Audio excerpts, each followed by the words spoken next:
বাংলাদেশ অস্থিতিশীল হলে ভারতের অন্তত একটা অংশ অস্থিতিশীল হয়ে যাবে। ভারত কোনো মতোই সেটি ঠেকাতে পারবে না। বাংলাদেশকে যদি অস্থিতিশীল করে, বাংলাদেশের বর্তমান জনগণের যদি সে বিরুদ্ধে যেভাবে দাঁড়িয়েছে অব্যাহত যদি থাকে, তাহলে ভারতের বাস, ট্রাক, ট্রেন যা চলে বাংলাদেশের ভিতর দিয়ে লামসাম আপনার ট্রানজিট ফি দিয়ে, এগুলো সব বন্ধ হয়ে যাবে। আমি শুনলাম বক্তব্য, আমার বক্তব্য পরিষ্কার। এই যে চামারগঞ্জ সীমান্তে যে উত্তেজনা চলছে, যে অবস্থা সৃষ্টি হচ্ছে, এটা যদি আরো গুরুতর অবস্থার দিকে যায় বা আরো তো অবনতি হয়, হুম। তার পরিপ্রেক্ষিতে যা হবে তার জন্য সম্পূর্ণ দায়ী থাকবে ভারত। ভারত দীর্ঘদিন যাবত আমাদের দেশটাকে একেবারে নিজের দেশ মনে করে তারা যা ইচ্ছা তাই করে যাচ্ছে। বিগত 5ই আগস্টের পর তারা মনে করেছে যে আমার দেশ আমার হাত থেকে চলে গেছে, সরে গেছে। হুম। অতএব এই দুঃখ, যন্ত্রণা, ব্যথা, কষ্ট তারা ভুলতে পারছে না, যে কারণে বিভিন্নভাবে বাংলাদেশকে অস্থিতিশীল করার জন্য প্রাণান্ত চেষ্টা করে যাচ্ছে। ভারত বাংলাদেশের বর্ডারের চারিদিক দিয়ে আন্তর্জাতিক নিয়ম না মেনে, আন্তর্জাতিক যে সমস্ত চুক্তি হয় একটা তার কাছে বেড়া দেওয়ার ক্ষেত্রে বা যদি ওয়াল করতে যায়, তাহলে পার্শ্ববর্তী বা প্রতিবেশী দেশের সঙ্গে আলোচনা করেই করা উচিত। ভারত তো তোয়াক্কাও করে না, কারণ বড় দেশ গায়ের জোরে সবকিছু করতে চায় এবং এখন যেটা শুরু করেছে। আমার কথা খুব পরিষ্কার, বাংলাদেশের একটা ফ্যাসিস্ট সরকার, একটা খুনি সরকার, গণহত্যাকারী সরকার, দেশের নির্বাচন পদ্ধতি ধ্বংসকারী সরকার, ব্যাংক ব্যবস্থাকে ধ্বংসকারী সরকার, টাকা পাচারকারী সরকার, সবশেষে বলতে গেলে মানুষ দ্বারা প্রত্যাখ্যিত একটা সরকার, সেই সরকারের পতন হয়েছে। যার কারণে ভারতের এত মাথা ব্যথা হওয়ার তো কথা না। ভারতের খুশি হওয়ার কথা ছিল যে আমি দীর্ঘদিন যাবৎ অন্যায় ভাবে আওয়ামী লীগকে সমর্থন দিয়ে এসেছি, আওয়ামী লীগকে সরকার করার সুযোগ দিয়েছি, একটাবার নির্বাচন করার জন্য অনুপ্রেরণা জুগিয়েছি, ভোটার বিহীন নির্বাচনকে স্বাগত জানিয়েছি, স্বীকৃতি দিয়েছি। এত কিছু করার পরও আমরা সেই সরকারকে রক্ষা করতে পারিনি। অতএব আমাদের এখান থেকে সরে আসা উচিত এবং এখন থেকেই দেশের, বাংলাদেশের বা পার্শ্ববর্তী দেশের জনগণের সঙ্গে তাদের বন্ধুত্ব স্থাপন করা নৈতিক দায়িত্ব এবং কর্তব্য বলে মনে করা উচিত ছিল। তা তারা করেনি। আমার ভাই বললেন যে স্বাধীনতার যুদ্ধের সময় ভারত আসলে বাংলাদেশকে স্বাধীন করার জন্য যুদ্ধ করেনি। হুম। পাকিস্তানকে ভেঙে দুই টুকরা করতে পারলে ভারত নিশ্চিন্তে থাকতে পারবে। আজকে পাকিস্তান, পশ্চিম পাকিস্তানকে নিয়েই ভারত নানান আতঙ্কের মধ্যে থাকে যে কোনো মুহূর্তে। ওই সীমান্তে একজন যদি পাকিস্তানে মারা যায়, ভারতের 2 জন মারা যায়, সাথে সাথে তারা তার প্রতিশোধ নেয় এবং চোখ রাঙিয়ে কথা বলে।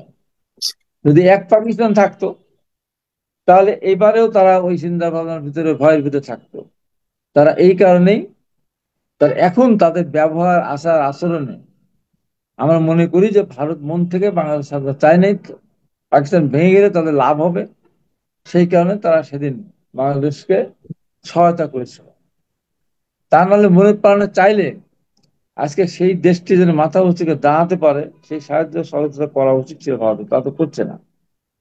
তাই আমি মনে করি বাংলাদেশ যত ছোটই হোক না কেন, ভারতের তুলনায় জনসংখ্যা যত কমই হোক না কেন, বাংলাদেশকে নিয়ে যদি ভারত খুব বেশি নাড়ানাড়ি বাড়াবাড়ি করে, বাংলাদেশ যদি অস্থিতিশীল হয়, আমি মনে করি ভারত সেখান থেকে বাদ যাবে না।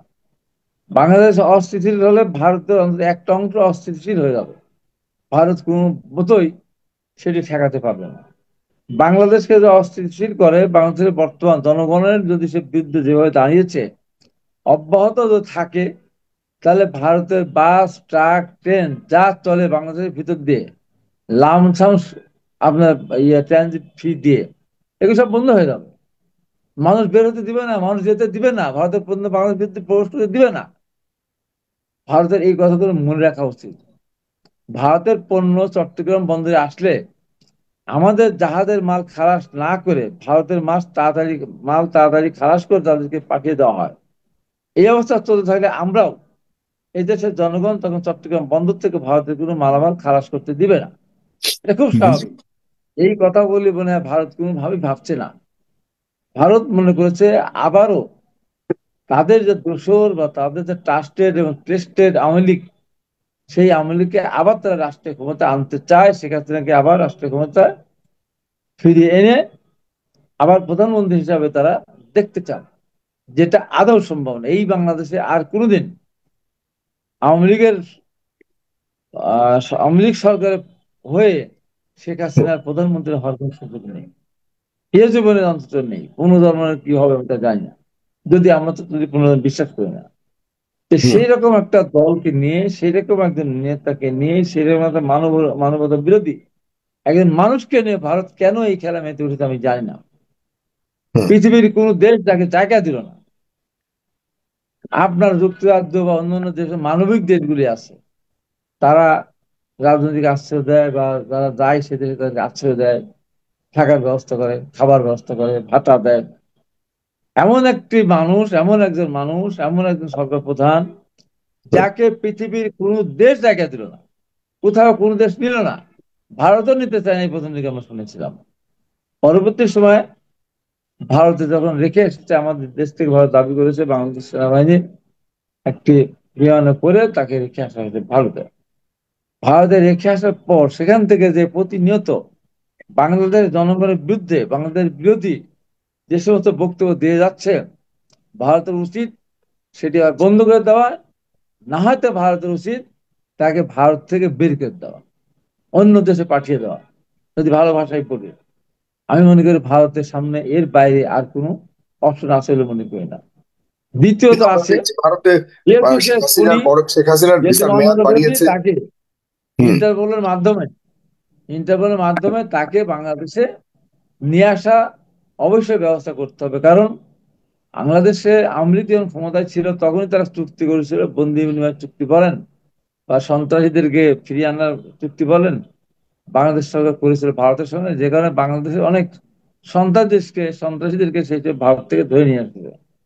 এই জন্য বলবো যে ভারতের উচিত শেখ হাসিনাকে বাংলাদেশ সরকারের হাতে হস্তান্তর করা। তার হুম। চেয়ে মারাত্মক যে কথাটি, বিগত কয়েকদিন আগে বাংলাদেশ সরকার তার পাসপোর্ট বাতিল করেছে। পাসপোর্ট হুম। বাতিল করার পর আমরা শুনছি আবার রিনিউ করেছে বা এটা ভিসার মেয়াদ বাড়িয়েছে। যার পাসপোর্টই নেই তার ভিসার মেয়াদ বাড়ে কি করে? হুম। চাকরি না থাকলে যেমন বেতন পাওয়া যায় না, ওভারটাইম পাওয়া যায় না, ঘুষ খাওয়া যায় না, ঠিক পাসপোর্ট না থাকলে পাসপোর্টের তার ভিসার মেয়াদ বাড়ানোর কোনো সুযোগ নেই। অন্যায়ভাবে ভারত একটা অবৈধ প্রবেশকারীকে তারা আশ্রয় দিয়েছে। আমাদের নেতা, সাবেক মন্ত্রী, বিএনপি নেতা, স্থায়ী কমিটির সদস্য জনাব সালাউদ্দিন আহমেদ, ওনাকে বাংলাদেশ থেকে তৎকালীন সরকারের বিশেষ সংস্থা ধরে নিয়ে গিয়ে ভারতের শিলংয়ে রেখে আসলো।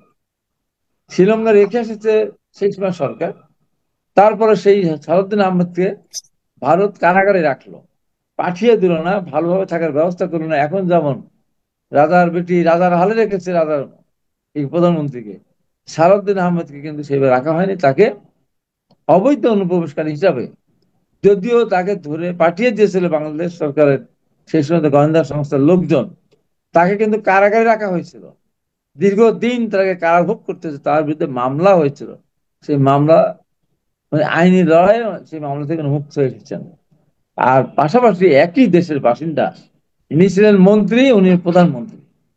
ইনি ছিলেন জনগণের নেতা, জনগণের সেবক, জনগণের পাশে থেকে জনগণের পক্ষে কাজ করেছেন, যার প্রমাণ সালাউদ্দিন সাহেব নির্বাচন করতে পারেননি, যার পরিপ্রেক্ষিতে তার সহধর্মিণী নির্বাচন করেছিলেন 2009 সালে। সেই জি। 2009 সালে প্রচুর ভোটে, অনেক ভোটের ব্যবধানে সালাউদ্দিন সাহেবের ওয়াইফ জয়লাভ করার মধ্য দিয়ে প্রমাণ করেছেন যে সালাউদ্দিন সাহেব অত্যন্ত জনপ্রিয় একজন মানুষ, জনপ্রিয় একজন রাজনৈতিক ব্যক্তিত্ব। আর বর্তমান মানে এখন যিনি ভারতে আছেন, এরা ফ্যাসিস্ট সরকার, উনি পালিয়ে গিয়েছেন।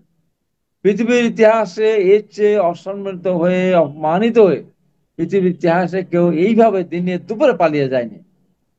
দুপুরে খাওয়ারটা পর্যন্ত খেতে যেতে পারেনি।